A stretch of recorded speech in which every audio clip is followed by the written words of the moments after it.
नमस्कार। आज हम एक बहुत ही दिलचस्प सवाल पर गौर करने वाले हैं जो पत्रकार रवीश कुमार ने उठाया है। सवाल ये है कि भारत की राजनीति में जो दल बदल हो रहा है, क्या उसका मतलब अब बदल गया है? तो चलिए इस पूरे मामले को थोड़ा और गहराई से समझते हैं। हम देखेंगे कि ये दल बदल है या कुछ और।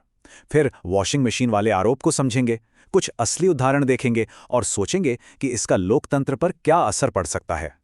देखिए, इस पूरे विश्लेषण की जो जड़ है ना, वो इस बात से शुरू होती है कि भाई हमारी राजनीतिक डिक्शनरी को ही बदलने की ज़रूरत है।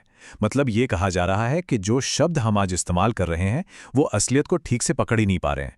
तो तर्क ये है कि जब हम दल बदल कहते हैं तो वो आज की सच्चाई को पूरी तरह से नहीं दिखाता कि क्यों नेता एक पार्टी छोड़कर दूसरी में जा रहे हैं।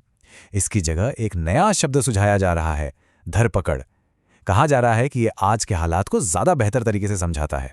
मतलब पहले जब कोई नेता पार्टी बदलता था तो उसमें एक तरह का विद्रोह, एक तेवर दिखता था। लेकिन इस तर्क के मुताबिक अब ऐसा नहीं है। अब जो नेता सत्ताधारी पार्टी में जा रहे हैं वो विद्रोही कम और किसी दरबारी की तरह ज्यादा लगते हैं, जैसे बस किसी हुक्म का पालन कर रहे हों। तो सवाल ये उठता है कि ये जो धरपकड़ की बात हो रही है, ये आखिर काम कैसे करती है? इसका तरीका क्या है? इस पूरी प्रक्रिया को समझाने के लिए एक बहुत ही दिलचस्प और कह सकते हैं कि एक ताकतवर रूपक का इस्तेमाल किया गया है, वॉशिंग मशीन का। मतलब एक ऐसी मशीन जहां कहा जा रहा है कि नेताओं पर लगे भ्रष्टाचार के दाग धुल जाते हैं। और ये जो पूरा खेल है, इसके 4 कथित स्टेप्स बताए गए हैं। देखिए, ये स्लाइड उसी पैटर्न को दिखाती है। सबसे पहले क्या होता है? किसी विपक्षी नेता पर भ्रष्टाचार का आरोप लगता है। फिर कोई जांच एजेंसी जैसे कि ईडी या सीबीआई जांच शुरू कर देती है। इसके बाद वो नेता पाला बदलकर सत्ताधारी पार्टी में शामिल हो जाता है और फिर उसके खिलाफ चल रही जांच या तो रुक जाती है या फिर बंद ही हो जाती है। इसका एक बड़ा उदाहरण दिया जाता है महाराष्ट्र के नेता हर्षवर्धन पाटिल का। कहा जाता है कि बीजेपी में शामिल होने के बाद उन्होंने कहा कि अब वो शांति से सो सकते हैं, कोई पूछताछ नहीं होगी। हाँ, ये बात भी है कि बाद में उन्होंने ये भी कहा था कि उनके बयान को तोड़ मरोड़कर पेश किया गया था। अच्छा, तो ये तो हो गई थ्योरी की बात।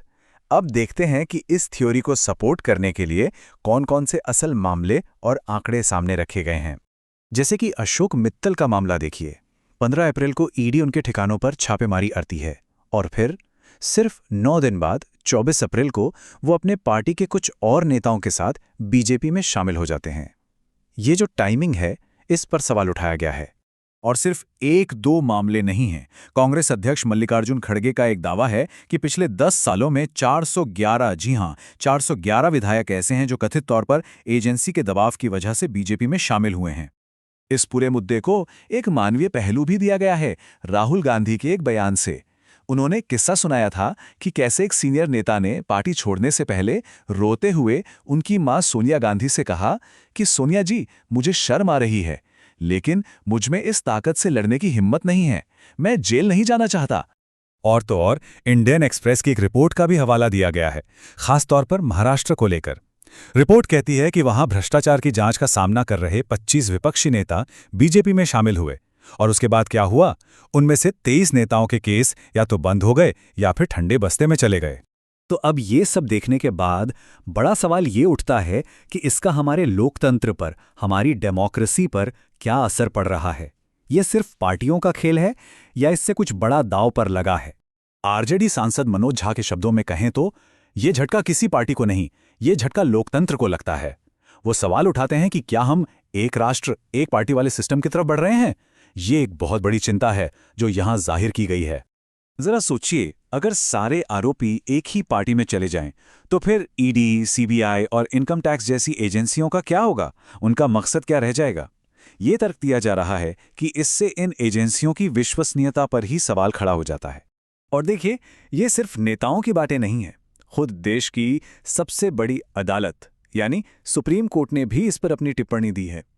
सुप्रीम कोर्ट ने प्रवर्तन निदेशालय यानी ईडी को चेताया है कि वो एक राजनीतिक हथियार ना बने। तो ये सब समझने के बाद हम इस विश्लेषण के बिल्कुल आखिर में पहुंचते हैं और यहाँ एक बहुत ही बुनियादी और सोचने पर मजबूर कर देने वाला सवाल सामने आता है। सवाल ये है कि जब कोई नेता किसी भी तरह के दबाव में आकर अपनी पार्टी बदलता है तो असल में हार किसकी होती है? क्या सिर्फ उस नेता की पुरानी पार्टी की, या फिर वोटर की, या फिर पूरे के पूरे लोकतांत्रिक सिस्टम की? ये एक ऐसा सवाल है जिस पर सोचना बहुत जरूरी है।